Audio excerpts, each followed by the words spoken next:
শুধুমাত্র শেষ যুগের একটা ফিতনা সম্পর্কে আল্লাহ তাআলা কোরআনুল কারীমে বিস্তারিত আলোচনা করেছেন। ওই ফিতনাটার নাম হলো ইয়াজুজ মাজুজ। কি নাম? ইয়াজুজ মাজুজ।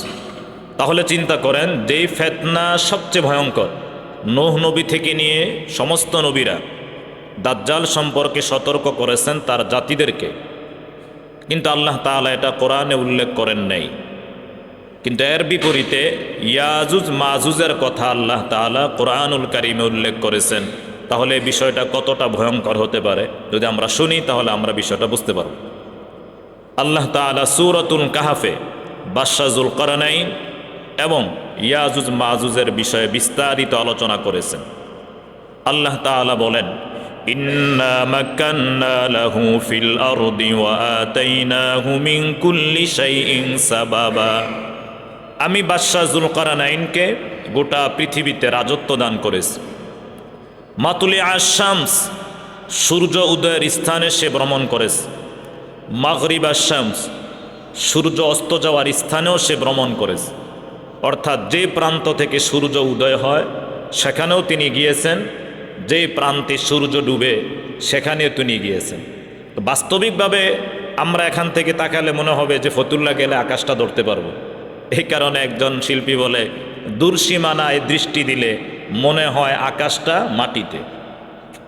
আপনি এখানে তাকাবেন, কুমিল্লা গেলে মনে হয় আকাশটা ধরতে পারবেন।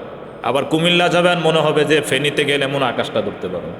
আবার যখন কক্সবাজারের সমুদ্রে যাবেন, স্পিড বোট দিয়ে গেলে মনে হয় সূর্য ডুবাটা কি করতে পারবো? ধরতে পারবো।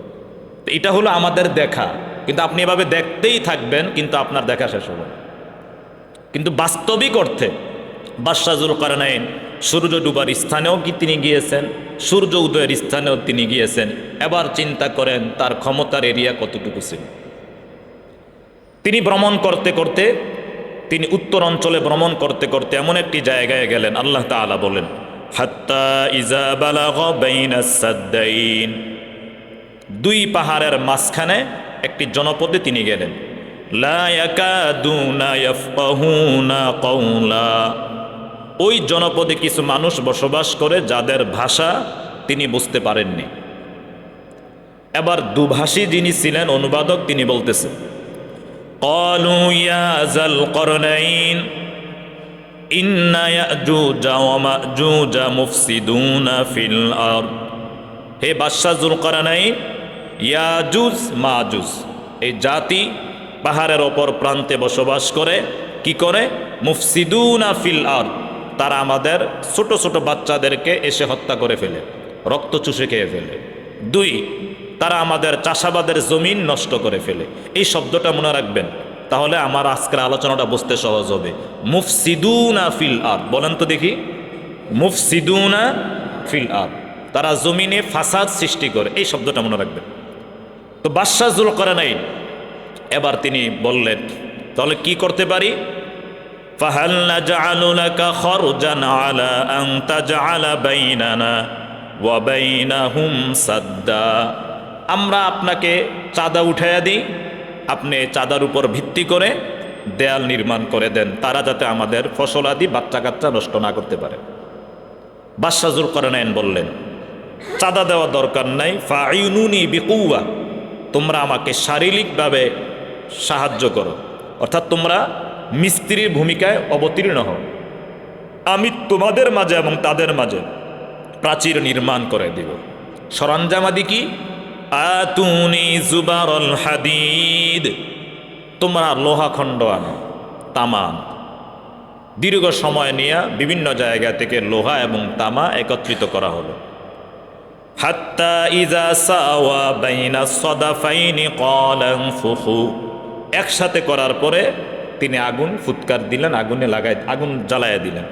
তারপরে আগুন এবং এই যে লোহা এবং তামা মিলে মজবুত এক প্রাচীর নির্মাণ হয়ে গেল। বাদশাহ যুলকারনাইন আবার কিছুদিন সেখানে অবস্থান করলেন, দেখলেন যে প্রাচীরটা টিকসই কিনা। তারপরে তিনি কিছুদিন পরে বললেন, ফামাসতাউ আইয়াযহারুহু ওয়া মাসতাতাউ লাহু নাকবা, দেখে যে প্রাচীর তারা এবার ডিঙ্গায় মানুষকে আর ডিস্টার্ব করতে পারে না। ওই জনপদের মানুষ মহা খুশি, সবাই তাকে বাহবা দিতেছে। বাদশাহ যুলকারনাইন বললেন, বাবা আমাকে দেওয়ার প্রয়োজন নেই, রহমাতুম মির রব্বি, এটা কার দয়া করছি? আল্লাহর দয়া করছি।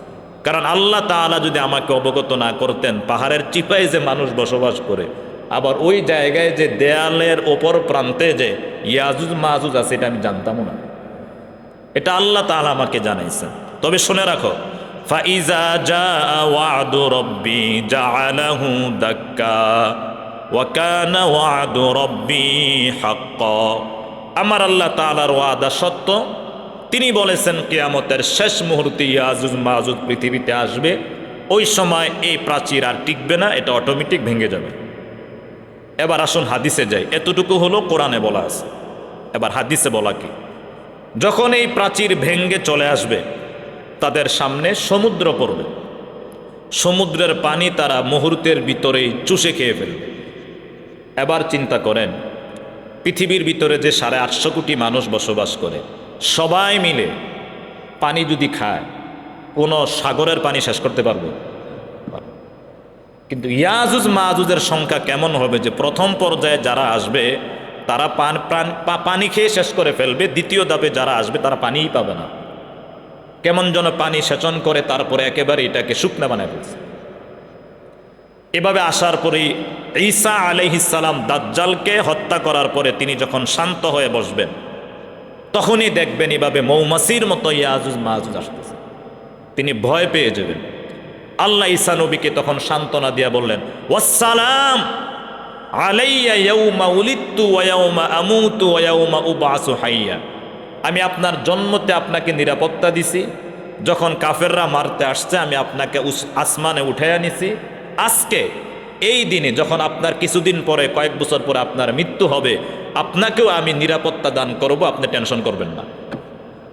ঈসা আলাইহিস সালাম তিনি তুর পাহাড়ে চলে যাবেন তার অনুসারীদেরকে নিয়ে। তুর পাহাড়ে যাওয়ার পরে তিনি আল্লাহ তাআলার সাহায্য চাইবেন এই ফিতনা থেকে বাঁচার জন্য। আল্লাহ তাআলা তার দোয়া কবুল করবেন।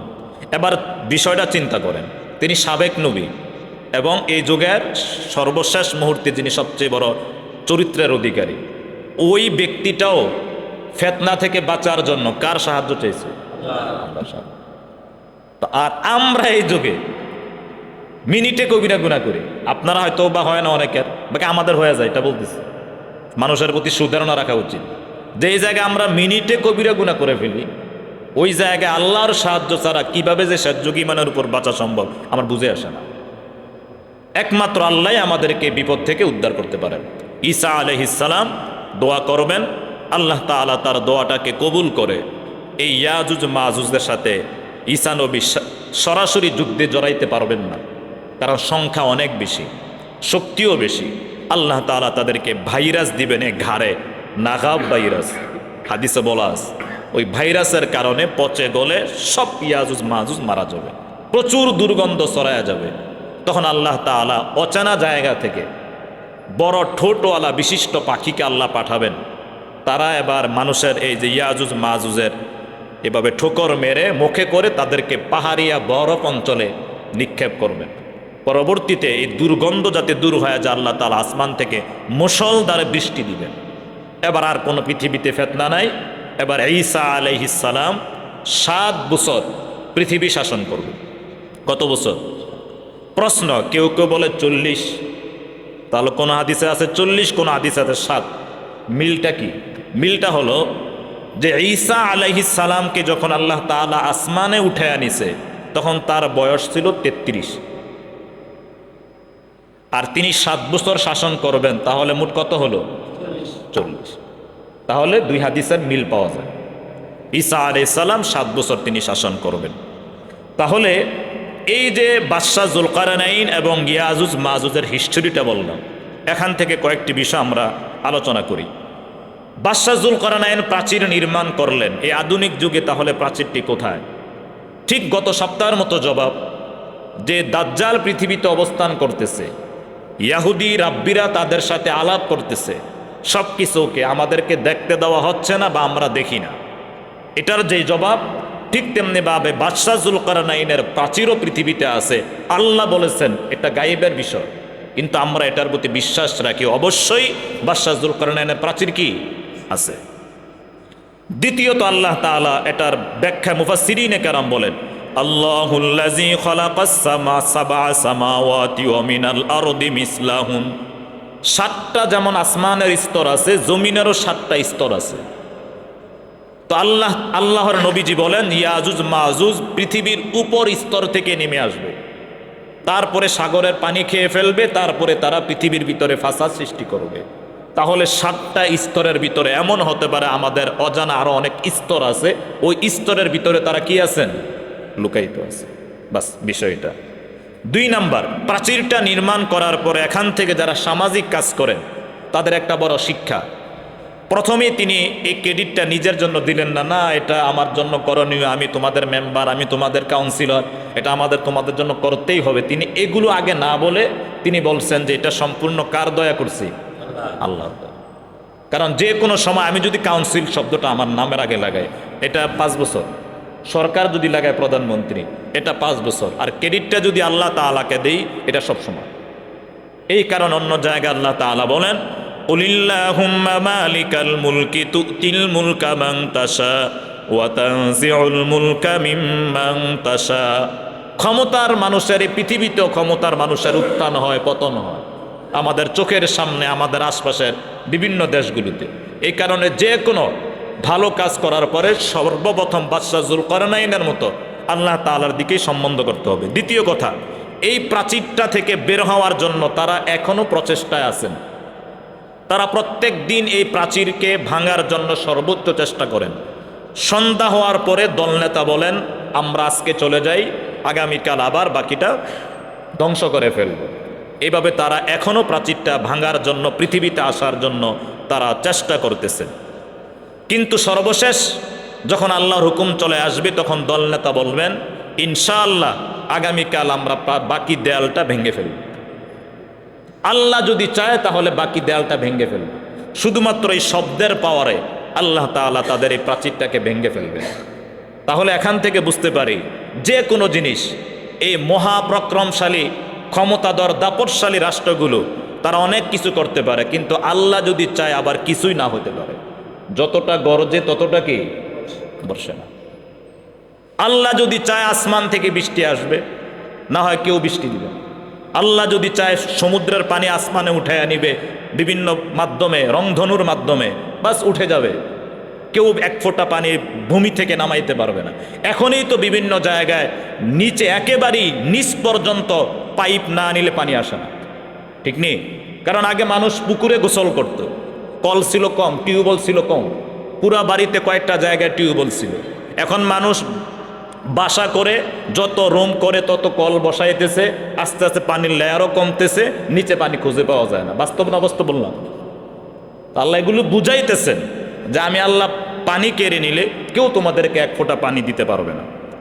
তাহলে আল্লাহ চাইলেই সব কিছু সম্ভব। দ্বিতীয় আরেকটি সূক্ষ্ম বিষয়, তারা তাদের মুখ দ্বারা বলবে ইনশাআল্লাহ, তার মানে তারা মানুষ জাতি হবে, মানুষের বংশ হবে, ইয়াজুজ মাজুজ।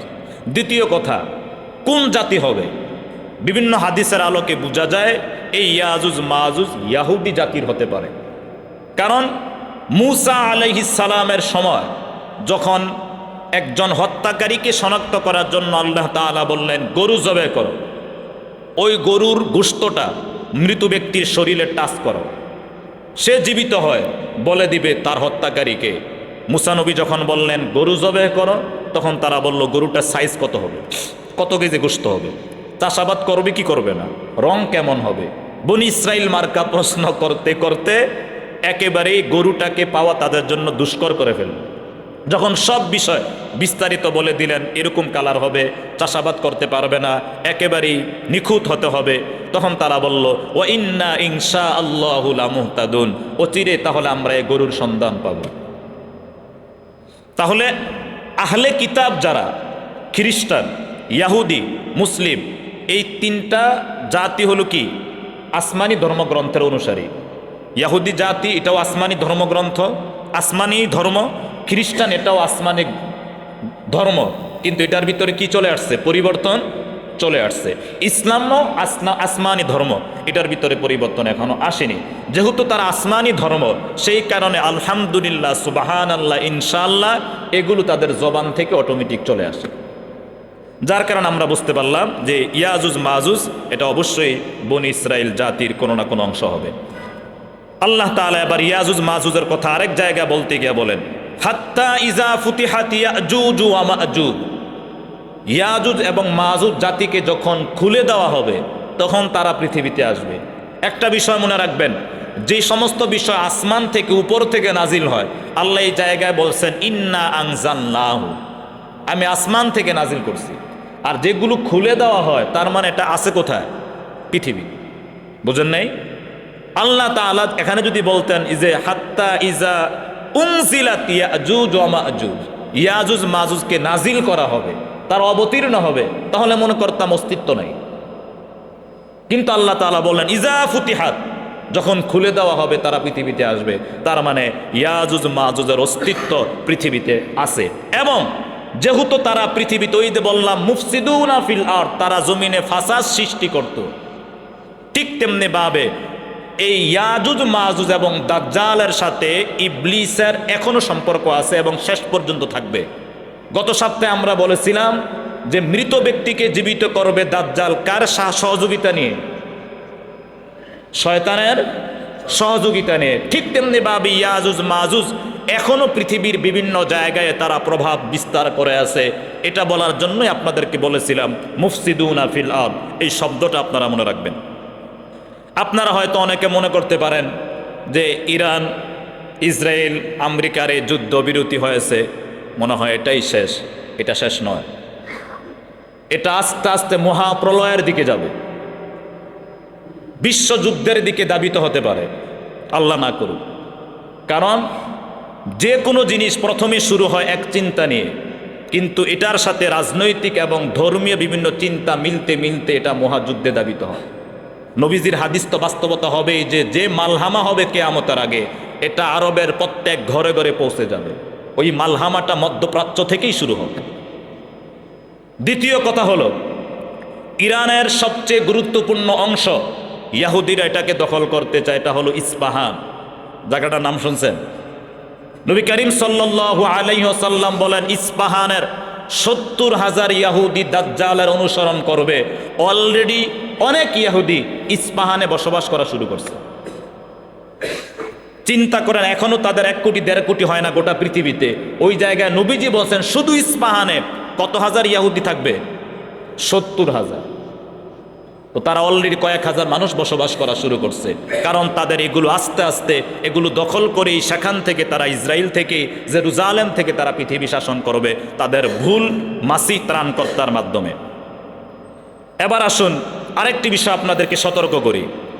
ট্রাম্প যখন সর্বপ্রথম ক্ষমতা আসছিল, তখন সে ক্ষমতা এসেই কয়েক মাসের মাথায় ফিলিস্তিনকে অর্থাৎ এই যে আল কুদসকে জেরুজালেমের ইসরায়েলের রাজধানী ঘোষণা করছে। মনে নাই আপনাদের? প্রথমে এসেই কারো সাথে পরামর্শ ছাড়াই সাথে সাথে এটাকে রাজধানী ঘোষণা করে ফেলছে, কেউ কিচ্ছু বলতে পারেন না। ঠিক তেমনি ভাবে এবার যেহেতু সে আসছে, তার লাশ শেষ সময় ইসরায়েল যে কোনোভাবেই হোক তারা অনেক কিছু এই ট্রাম্পের মাধ্যমে তারা আগায় নিবে। যার কারণে ট্রাম্প সাহেব যদি পিছনে যেতে চায়, ইসরায়েল কখনো যুদ্ধ থামতে দিবে না। কারণ এই চুক্তি ভঙ্গ এটা ইয়াহুদিদের আগ থেকে অভ্যাস। মুসা নবী থেকে তারা কথা শোনে নাই, জান্নাতি খাবারকে তারা ডিনাই করছে, আমরা জান্নাতি খাবার খাবো না, আমরা চাষাবাদ করে খাবো, মনে নাই? তারপরে পয়গম্বরে আরবি যখন মদিনায় গেছেন, মদিনাকে যে নিরাপত্তা দেওয়ার জন্য ইয়াহুদিদের সাথে চুক্তি করছে, তারাই সর্বপ্রথম চুক্তি ভঙ্গ করছে, কেউ এখানে যুদ্ধ করতে আসে নাই। একজন যুবক আসছিল, তখন নবীজি বললেন ইয়াহুদি জাতির ভিতরে উত্তম ইয়াহুদি এই যুবকটা। তারা যুগে যুগে সবসময় চুক্তি ভঙ্গন করে, যার কারণে আমেরিকা যদিও চুক্তি করছে, কিন্তু 4 ঘন্টা পরে লেবাননে কারা হামলা করছে? ইসরায়েল। কারণ তারা চায় এই ট্রাম্পের মাধ্যমে যে কোনোভাবে তারা থার্ড টেম্পল তৈরি করতে। থার্ড টেম্পল কি আমি আপনাদেরকে একটু বিস্তারিত বলি। ইসরায়েলের রাজধানী ফিলিস্তিন, মসজিদ আকসা যেখানে আছে, এটা এখানে সুলাইমান আলাইহিস সালাম প্রথম মন্দির নির্মাণ করেছিলেন। পরে বেবিলন যারা আছেন তারা এটাকে ধ্বংস করে দিছে।